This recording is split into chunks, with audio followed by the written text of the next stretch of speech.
เอาแล้วกินข้าวกับหยังหั่นฮะมึงเช่นโคมเฮาได้พี่เบิ่งดูโอ้ยกินข้าวกับหยังนี่ลูกเบิ่งดูห่า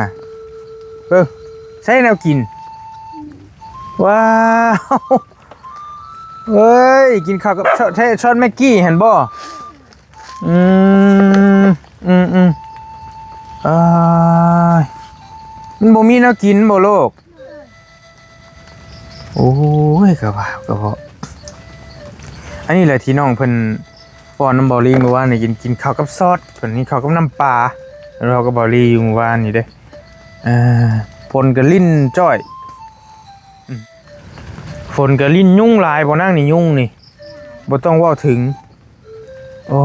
ยล่ะเอ้ยอยู่เทิงเบิดมันมืดเนาะอยู่เทิงก็มืดพ่อก็แม่ใต้ตะเกียงอยู่พุทธมาให้เด้อต้มน้ำร้อนได้ลวกใส่แล้วนางเด้อขอบใจเอ้าแล้วก็ลายย่างอยู่นี่โอ้ยเนี่ยกระเบาทุ่มเจ้าเด้กี่นี่พี่น้องเอ้ยข้าวก็ฮ้อนๆอยู่แต่ว่ามากินกับซอสมิกกี้แก้วใดมันก็หอมๆเลยเนาะแต่ว่ามันเค็มเนาะเนาะบ่าวซื้อมาให้หลายอย่างนี่ขนมนี่10 ถุงนี่มีแพบน้ำคือฮันน้องโบหนุนจอน้องโบพี่น้องเนาะไทยอันนี้มันลิ้นได้สิเด้อนี่แต่คือยูชิโน่เขายูชิโน่คือนี่ป๊อดอันนี้แหละซื้อมาให้อ่ะนบมือน้ำเพิ่นเนี่ยอีหล่าจับก่อนก็ได้อ้ายจะดีอยู่ฝั่งไทยเด้อลูกเด้ออันนี้เป็นปลาทั้งหลังนี่กับปลาเบิดเลยนะเห็นป่ะอันนี้หม่องครัวแล้วเราเห็ดครัวแล้วปลาอ้อมๆเบิดเลยนะมันสารพัดหม่องแบบมันพอจากยุงจากสัตว์แบบชิวาอย่างเลยนะแล้วก็ดินเองกับดินเองนี่ก็บ่ได้แม่นดินเล่านะพี่น้องเรามาอาศัยอยู่แบบลำบากลำบนแห้งสิแหละสุดๆเลยสุดๆเป็นเคสหนึ่งที่เฮาเห็นแล้วก็ถือว่าลำบากพอสมควร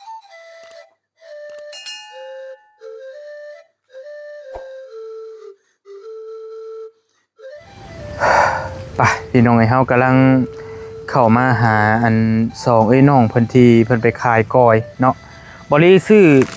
ข้าวของเป็นมาม่าเป็นน้ำตาลเป็นผงชูรสเป็นอย่างต่างๆหลายอย่างกับซื้อข้าวต้มขนมเนี่ยมาฝากน้องเพิ่นแล้วก็มีอ้ายใจดีท่านหนึ่งเพิ่นฝากเงินมา 1,000 บาท 1,000 บาทว่าให้มาซอยน้องๆเพิ่นเนี่ยว่าสั่นพี่น้องเนาะบรรยากาศฝนตกลิ้นบอลี่กะว่าที่แวะซื้อข้าวเนี่ยโป้ยันมันคำในกับนั่นแหละก็เลยอย่าละเสียเงินมามอบให้เพิ่นเอาเป็นข้าวคองประมาณนี้ก่อนมาช่วยเหลือเบื้องต้นเพิ่นน้องที่เพิ่นไปขายกอยนะเข้ามาตอนค่ำพอดีเดี๋ยวมาเบิ่งเพิ่นตอนค่ำมาเพิ่นใช้ชีวิตกันแนวใดฝนตกแบบโป้ระเบิดระเบ้อไม่ดีแล้วมื้อนี้พี่น้องเนาะถือว่าฝนตกแห้งแล้วก็บ่ฮู้ว่ากระต๊อบเพิ่นอยู่ได้หรือบ่หรือว่าจังใดแนวใดประมาณใดนี่ยุงยิงนี่ก็บ่อยากสิว่าถึงนะพี่น้องเอ้ยมุนมาแล้วฝนลิ้นๆป่ะเดี๋ยวเข้ามาเบิ่งแล้วก็สิเอาเงินเอาทองมอบให้น้องๆเพิ่นนํเลยพี่น้องเอ้ยเนาะมีเงินผู้ใหญ่จะดีเพิ่นแน่ฝากไว้นํแล้วก็เลยซื้อเครื่องมาซอยน้องเพิ่นก่อนเขามีขนมบ่ก็ต้องบอกเอาไว้เขาลืมซื้อมาแล้วจะเอาไว้ในรถเจ้าเลยว่ายันว่ามันน่าจะเอานี่ไว้ให้เพิ่นตื่มป่ะนี่ให้ซื้อมานี่ไว้ให้น้องเพิ่นลวกกินยามมื้อแลงหั่นนะเอาไปคนลิ้นได้พี่น้องไอ้ป้อยุงแฮงบ่ว่าได้ยุงนี่บ่อยากสิว่าถึง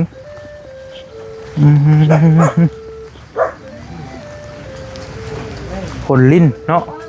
นี่พี่น้องบ่ได้เป็นแต่เอาเบิดเลยนะ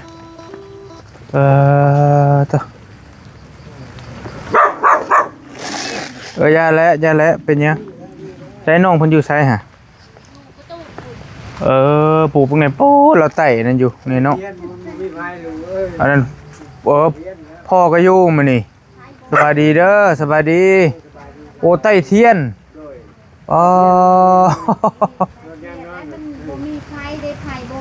เปียกบ่ฝนตกเป็นจะได้ฝนตกนี่ติดต่อ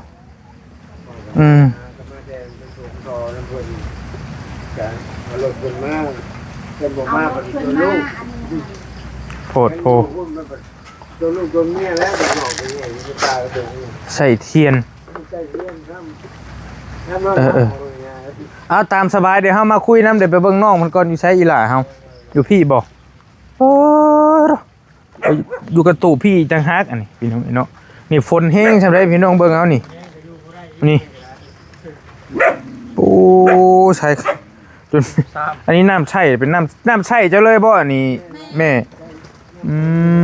ม ใส่น้ำพุน นี่เราอาศัยน้ำฝนนี่แหละเป็นหม่องเฮ็ดจากเฮ็ดกินเป็นน้ำใช่น้ำกินนะขออภัยพี่น้องเนาะอยู่กระตูบพี่บ่น้องละเฮาอยู่ไสนี่โอ้ยก็อยู่มืดแท้นางพากันเฮ็ดหยังนี่เฮ้อกินข้าวเอาแล้วกินข้าวกับหยังหั่น จำซอสเล็กกี้ ฮะมึงเช่นโคมเฮาได้พี่เบิ่งดูโอ้ยกินข้าวกับหยังนี่ลูกเบิ่งดูห่าเบิ่งใช้แนวกินว้าวเฮ้ยกินข้าวกับช้อนแม็กกี้เห็นบ่อืมอ่ามันบ่มีแนวกินบ่โลกโอ้ยกระบะอันนี้แหละที่น้องเพิ่นป้อนน้ำบอลลี่เมื่อวานนี่กินข้าวกับซอสเพิ่นนี่ข้าวกับน้ำปลาแล้วเราก็บอลลี่อยู่เมื่อวานนี่เด้พลก็ลิ้นจ้อยนางเอ้ยมันเป็นได้ลูกรสชาติมัน เค็ม โอ้มันหักสิเข้มหั่นแหละเนาะซอสมิกกี้ไผว่ามันกระบอกยังใช้เสือผู้เก่าตัวเก่าอยู่ได้หาน้องละครับแม่นบ่ฝนก็ลิ้นยุ่งลายบ่นั่งนี่ยุ่งนี่บ่ต้องเว้าถึงโอ้ยล่ะเอ้ย อยู่เทิงเบิดมันมืดเนาะ อยู่เทิงก็มืดพ่อก็แม่ใต้ตะเกียงอยู่พุทธเบิ่งก็ได้น้องเด้อเบิ่งระวังลองไม้เฮานี่เด้อเสียวไม้นี่ก็ปานนั้นพี่น้องเอ้ยโอ้ที่เจ้าโอ้ยล่ะเอ้ยพอดีแล้วนี่ว่าเวลาจะลวกกินนี่นะว่ามีมาม่ามาให้เด้อต้มน้ำร้อนได้ลวกใส่แล้วนางเด้อขอบใจเอ้าแล้วก็ลายย่างอยู่นี่โอ้ยนะกระบอกชุมเจ้าเด้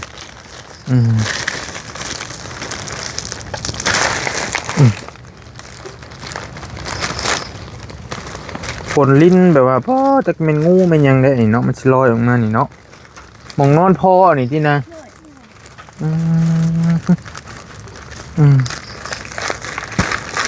แซ่บอยู่บ่ บ่แซ่บก็จำเป็นมื้อนี้เรากินเนาะโอ้ย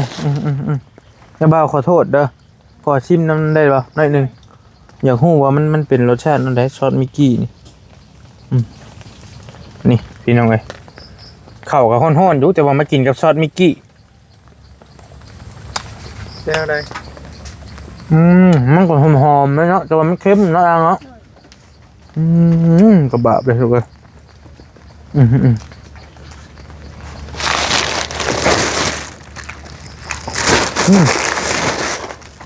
กระบะซื้อมาให้หลายอย่างนี่ขนมนี่10 ถุงนี่มีแพบน้ำคือให้น้องโบหนุนจอน้องโบมีแพบมาทักผ้าแล้วก็มีน้ำตาลแล้วก็มีเต็งนัวมีอย่างเนาะแล้วก็มีอันนี้เป็นมีทั้งเบิดเลยนี่แล้วนางเด้อมีเอาไว้ต้มกินนี่ขอบใจกระบ่าวกระเบาะกินกันจะมาพี่ก็ได้มาไอ้จะจับยันพอดีมันเปียกฝนนะยันฝนถึกไหมอันนี้ก็ได้ละลูกมากับลูกชายกลุ่มกว่าพี่น้องเอ้ยยุ่งแม่นบ่มากับน้องบี้2 คนไปดี ต้องท่ายากันยุ่งเลยว่ามันอยู่ผมกว่าพี่น้องอยู่ในป่าเลยแบบนี้นะ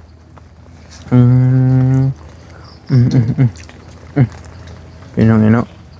ก็บอกกินลูกกินแต่เฮิงแล้วบ่นี่ปวดโพแล้วนะได้อยู่เนาะ อารมณ์กับน้องเพิ่นจังหน่อยก็ได้จะไปถ่ายอยู่รถก็ได้อยู่หม้องนั้นก็ได้ยันว่ามันฝนตกได้อยู่บ่อืมกินแซ่บกินนัวเด้น้องหลาเพิ่นก็ได้เนาะโอ้ยลูกเอ้ยกำลังเป็นตาฮักตาแพงเด้นี่นะบ่ได้มีกอยบ่มื้อนี้บ่ได้ไปขายบ่ลูกแม่ยังแซ่อยู่บ่แม่ยังปั้นน้ำแช่น้ำอยู่ติ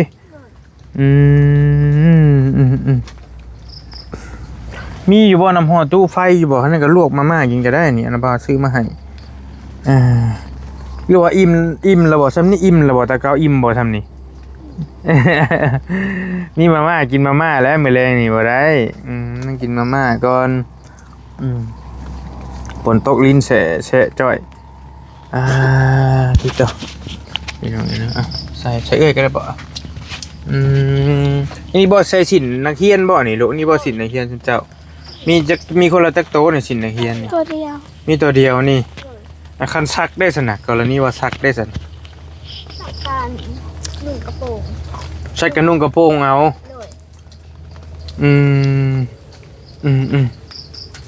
ยุงเริ่มมาแล้วได้บ้านพี่น้องหึมเลยได้นี่ อิ่มแล้วบอกผู้เอ้ย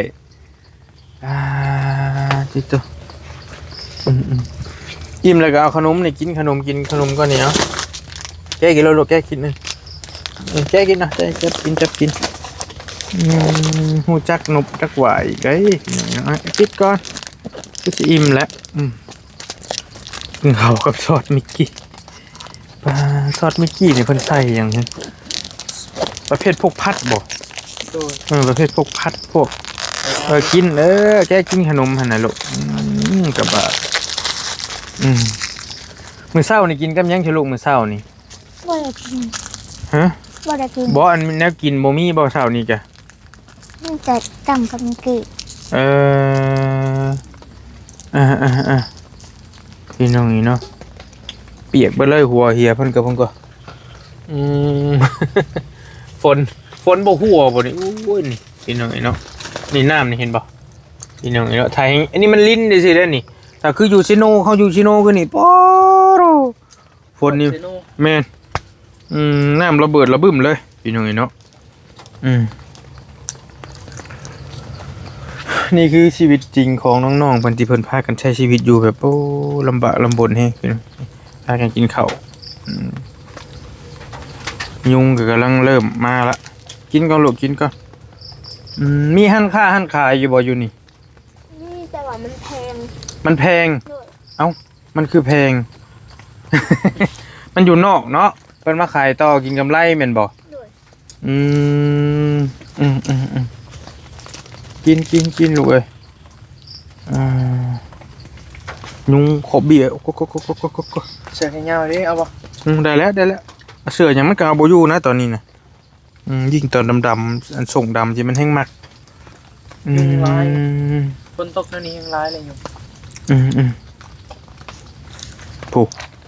มิ่งมาแล้วแซ่บบ่ลูกนาง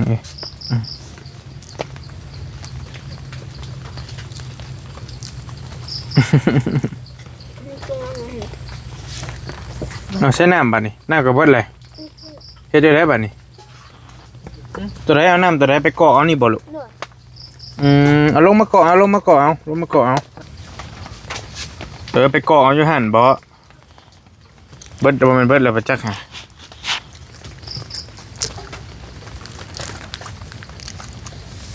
ใส่ลูก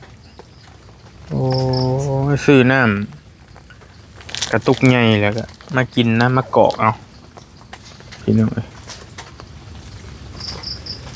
เมย์ก็ไต่ไฟไต่เทียนเห็นอยู่กระเบาสุดยอดเลย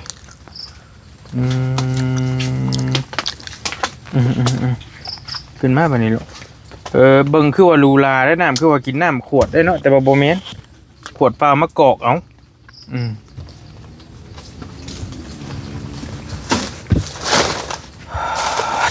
นั่งเลย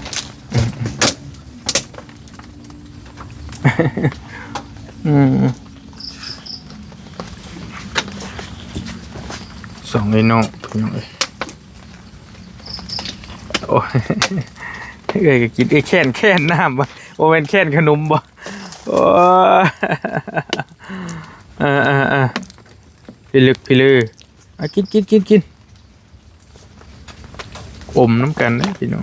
ค่อยๆลูกค่อยๆเอามาตอนแรงล่ะเห็นเลยพี่น้องเห็นสภาพการไปอยู่ยุ่งนี่เห็นบ่ โอ้สดๆร้อนๆเลยพาบัดนี่คุ้มดึงไว้อยู่แล้วกะ หัว โอ้ยสุดติงแล้วน้องไอ้นี่อู้เจ้าจักใบไม้ใบตอก ยันในงูครับยุง แม่ งูกับยุง ลอยมาเรื่อยบ่ลูกมีงูบ่ นี่ เออ อยู่ในป่าดิ งูมันหมักอยู่แถวไหน เอ้าอยู่แถวไหน แถวไหนเตียง ฮะ มันอยู่แถวเตียง อยู่แถวเตียงอย่าว่าฉันก็เฮ้ยคนให้ย่านงูอยู่ก็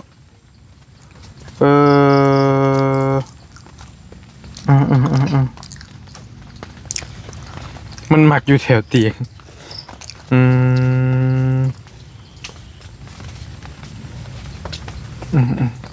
กินแล้วจังหน่อยจังขึ้นไปหรือว่าให้พ่อแม่มาพี่บ่เนาะมืดพอดอยู่พูดกันว่าบีเนาะใช่ปะ ขึ้นอยู่ง่ายในมืดนั่นแหละ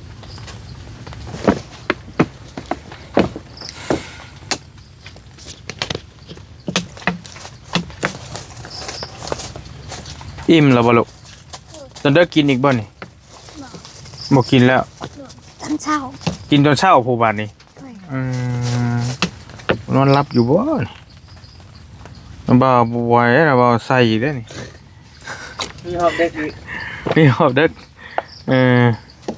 แต่ก็โคบนะบ่าวเห็น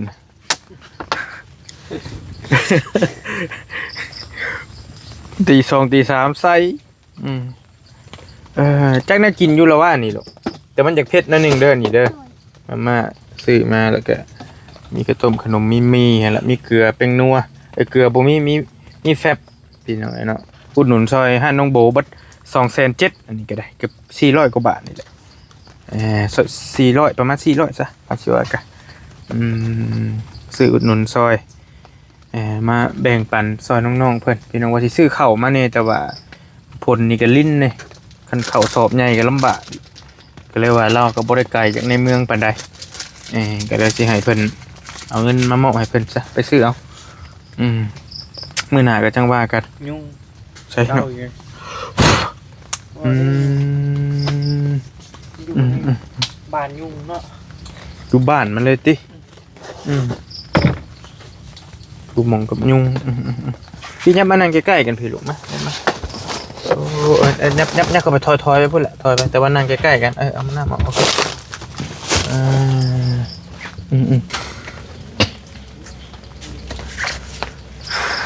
ต้องดังไฟอูด แม่ต้องควันคุ้มดังไฟมันก็ไอหาตื่มในบัดอันน่ะเอ้ยลงมาหาเนี่ยขี้งอขึ้นเฮือนกะกินหน่อยเนาะ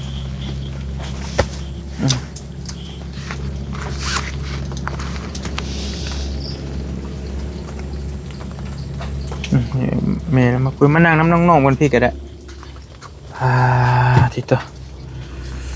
มันกับมืดติดตาน้ำมาขวดไปตั้งไว้เพิ่งก็ได้ลูกขวดน้ำนี่โอเค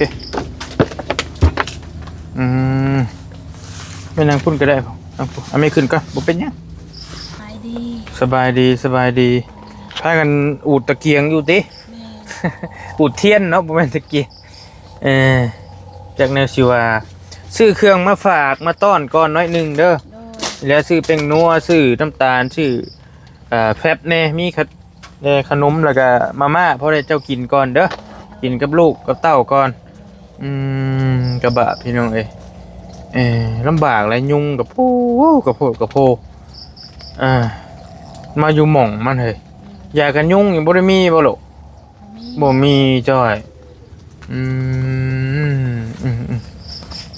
นี่เป็นการใช้ชีวิตแบบว่าอยู่ในป่าเลยนะคนป่าเลยก็ว่าได้แหละพี่น้องพอดีมีอันนี้เฮาสิเข้าเรื่องเลยก็แล้วกันมีอ้ายใจดีเพิ่นฝากเงินมาให้ เพิ่นฝากเงินมา1,000แบ่งก่อนจะเอาเงินให้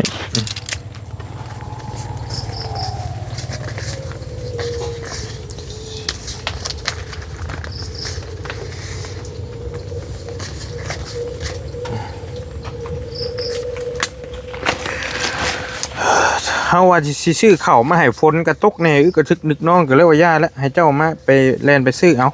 เพราะว่ามันก็บ่ได้ไกลปานใดเด้1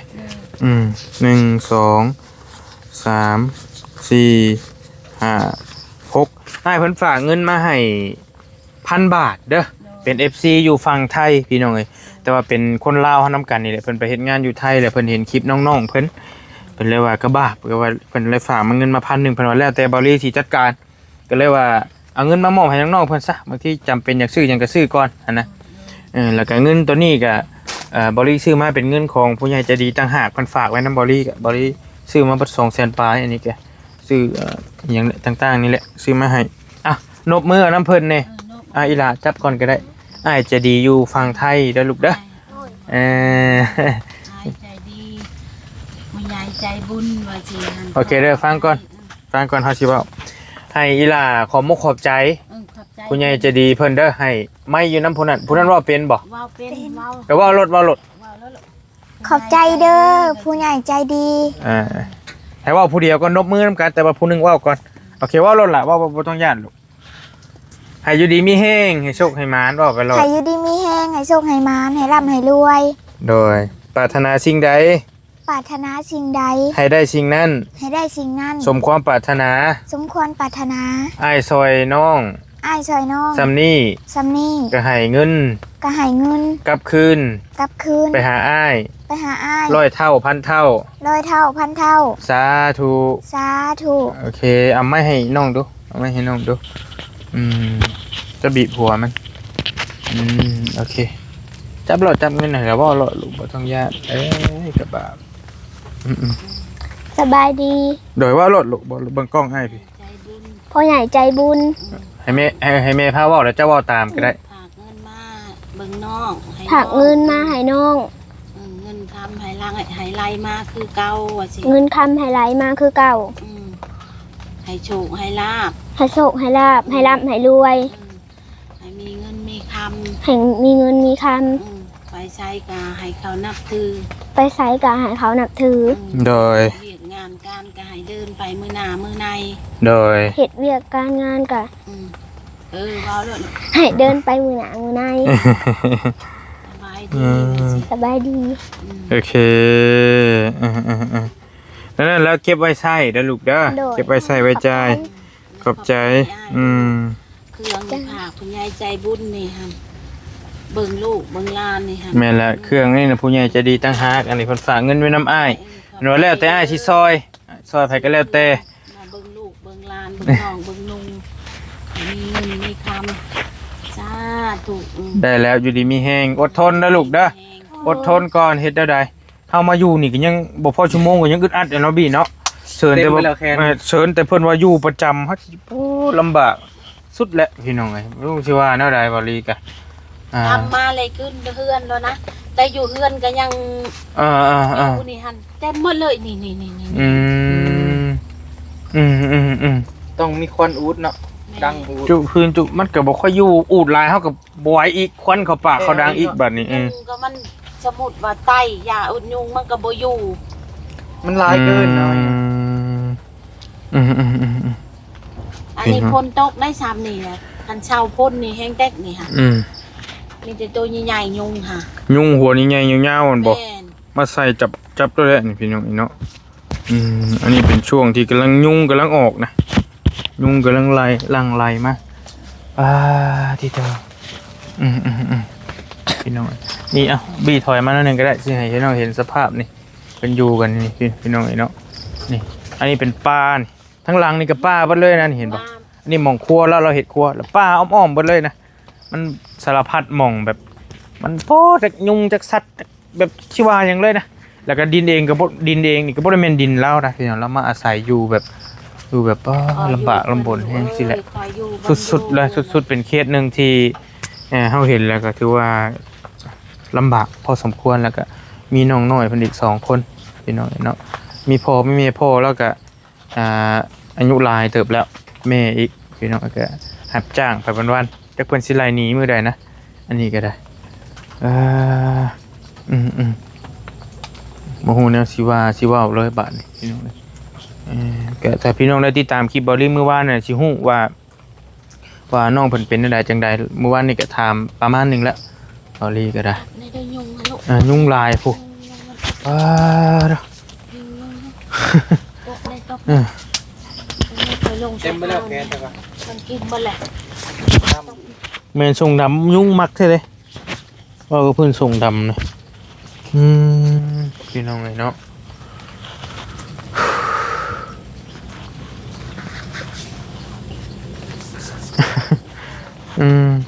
ไปลงมาไปพุ่นก่อนปะลงขึ้นเฮือนจังก่อนจังหน่อยปะอันนี้ก็เฮือนคือกันนะเฮือนพอแล้วนอน ถือเอาบริ แต่ เวณ พุ่นก็เฮือนก็บ่ได้ต่างกันแต่ใหญ่ในจักหน่อยพี่น้องนี่มองพอแล้วนอนอยู่นี่นะเอาไว้ก่อนแล้วเจ้าจะมาเก็บเอาเดี๋ยวมาอยากล้มน้ำพอแล้วนิดนึงก่อนเพราะว่านี่ก็บ่ท่านเห็นแล้วรู้สึกว่าเป็นคนบ้านใกล้เฮือนเคียงกับบ่ลี่พร้อมได้เบิ่งอยากเห็นเป็นจังไดกันอยู่นี่ฝนวิทย์บ่บิกันอยู่นี่ฝนบุกเปียกได้เนาะเอาไปขึ้นก่อนได้เทียน ขออนุญาตเด้อขอโทษเด้อโอ้มืดตื้อๆอีหลอโพดโพนี่ผู้พ่อติสวัสดีเด้อพ่อเด้อบ่ได้ไปเฮ็ดงานบ่ซะมื้อนี้ลืมมาแล้ว เขาให้ไปซอยเขานะจะไปซอยเพิ่น แต่ว่ามาแล้ว จะมาแล้วมาทำ เเพิ่นมา รถเพิ่นได้อันนั้น ลูกกับเมียนอนเขาหลอ รถเจ้าของผู้ฮับเปียกหันได้ เพิ่นนอนเผาเครื่องเผาของ ปีมานี่หันได้มาตื่นมาเช้าเลยเพิ่นมาซ้อนนะ รถเจ้านายโอ้ย โอเคบ่เป็นหยังก็มาค่ำนี่เฮาก็ได้ฝนมันตกป้อแห้งๆอยู่ซิโนโหลึกกระทึกนึกน้อง นั่นแหละได้ยินข่าวๆว่าคนที่ตกเมืองสวรรค์ในน้ำท่วม อ๋อ คิดอยู่ว่าโดยสิ จู่นะได้เนาะ สิอยู่ในใดเด้ว่า ตายแล้ว ให้เบิ่งระวังเด้อเพิ่นว่าเฮือนชานลาดแป้งจกตั้งใจอยู่เดี๋ยวนี้อะแต่ว่าคิดอยู่ว่าคันฝนตกนี่สิไปอยู่ไสสิพาลูกไปรีอยู่ไสเด้ว่า ดีแล้วท่วมนั่นน่ะ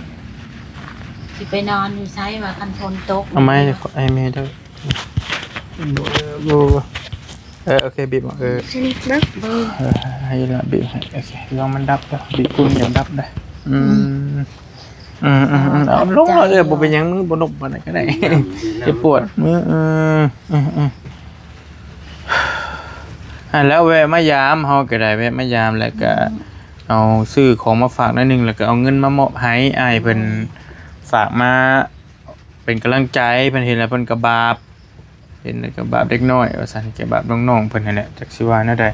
อยู่ป่าอยู่ดอนพี่น้องนี่เนาะอ๋อโธ่จักอายุเท่าใดแล้วจะอายุจักปีละปีนี้55ปีเนาะคือว่าเรามาอยู่บ้านโคกประวายซะบ่ มันคุกประวายพวกน้อยนั่นแหละที่บ้านแต่น้อย เรามาอยู่พี่ติ บ่ได้อยู่พี่อยู่น้ำอาอยู่มุกไปเฮ็ดหยังคน เว้าลมแหล่ซะนะลูกแม่สิเว้าให้ฟังตะกี้หันเพิ่นยังเป็นบ่าวหันเพิ่นไปไทย โดย ไปไทยแลบัดนี้หันไปไทยแลเพิ่นมาเอาเมียอยู่บ้านลุงน้อยหัวค่ำ โดย และเมียเพิ่นเชีย โอ้เป็นพ่อไม้ โดย ลูกเพิ่นหัน3คนยิง2ชาย1 โดย และบัดนี้เขาใหญ่หมดแล้วแล้วเขาไปไทยหมดแล้วเขาไปอยู่น้ำลาวอยู่น้ำแม่เฒ่าแล้วบัดนี้หันแล้วคือค่อยนี่หันกับลูกข่อยยังน้อยแล้วบ้านนี้เพื่อนนี่มาเฮ็ดนาน้ำนาเช้า โดย น้ำนาเช้าน้องของแม่ โดย แล้วบ้านนี้หันหลังจากอยู่น้ำนาเช้าและผัวของนาเช้าหันเชีย โดย แล้วบ้านนี้นาเช้าแล้วเมื่ออยู่พุ่นบ้านนี้เพิ่นฮุบเมื่ออยู่บ้านแล้วเพื่อนหันมาอยู่กับข่อยเพิ่นมาเอาข่อยแล้วเพิ่นก็มาอยู่กับข่อยก็อยู่ปัจจุบันเท่าคู่มือนี้ด้วยโดยพกไปสาเหตุมันน่ะ โอเคก็บ่เป็นหยัง โดย และบ้านเจ้าเองก็บ่ได้ค่อยเมื่อซ้ำบ่ มันบ่มี จะโดนอะไรติ ทำในหลวย อืม ได้มาที่ค่าที่เป็นที่เขาคือลูกคือเมีย โดยแต่ว่าอันนี้น่ะลูกกับเจ้าแท้ๆนี่แม่นบ่ แม่3คนลูกกับเพื่อนนี่หัน3คน โดย เสียผู้หนึง ออเสียผู้หนึง แม่นเชียร์ห่างกับปีปลายเลยได้ปี5เดือนแล้ว เชียร์ และยังเหลือแต่2คนนี้ ผู้นี้สิคือพ่อเนาะใช่ไหมเนาะ อันใช่ ผู้น้อยนี่ บ่ แม่นบ่ เขาว่าผู้ ผู้นี้บ่ ผู้นี้คือพ่อ แม่เลย ผู้นี้คือแม่บ่ อันนี้คือแม่ โดยคือพ่อต้นโตคือพ่อเบิดนี่หน้าตา คือพ่ออันนี้หันคือแม่ คนเดียว โดยอันนี้คือ การนั้นแล้วเฮาก็บ่มีหยังหลายมีแต่จะ โอ้ย น้อยสิออก บ่มี ปะ หยังกะเห็นหน้าซ้ำนี่ก็แม่ก็ดีใจแล้ว มีแต่เอาเงินนี่แหล้วไว้ซื้อกินเด้อ โอ้ย ไว้ซื้ออยากซื้อกินไว้ซื้อข้าวซื้อน้ำก่อน กันว่าเฮาเนี่ยได้มื้อหน้าคันว่าพอได้อยู่ก็สิเอามาซอยอีกหั่นนะ โดย เห็นแล้วก็ป้าพี่น้องยังว่าพลค่อยแหละอันนี้พี่น้องถ้าพลแห้งกว่านี้แล้วบ่อยากสิเว้าถึง อยู่บ่ได้แล้ว มันแบบว่ามัน หาลี่อยู่ อ่า มันบ่ฮู้ว่า คือมื้อนั้นกับพ่นได้มันลมมาแต่ทางนี่ก็อู้ กันใจมัน อู้ มันเป็นเรื่อง การใจอยู่อันนี้ก็มันก็เสียงดังในกูแดดอดแอดอยู่ โดย ปลุกลูกว่ะไปลงอยู่ตารางหนูเอ้ยว่าพ้นตกในหันแม่ย่านลมย่านเหือนในลมทับกันว่าลูกไปลง แล้วก็ตูมพาห่มตูมพาแพรแล้วก็ลงไปนั่งอยู่นะหันเปียกบ่แล้วพดมันผ่าเข้ามา อืม แต่ก็อยู่และลูกเอ้ยอยู่ ได้ ให้มันได้ชู้เพื่อลูกเพื่อเต้านี่ได้บ่มีได้ได้ค่ะ เอาบ่มี ทุกข์ ยังว่าอยู่น้ำพ่อน้ำแม่ตะกี้กะพ่อแม่ก็ทุกข์หายหน้าตะกาก็บ่มีแม่แห่งแดกแม่หันเชียแต่ยังน้อยๆแม่หันเชียแม่ค่อยนี่บ่มีเอื้อยมีน้องได้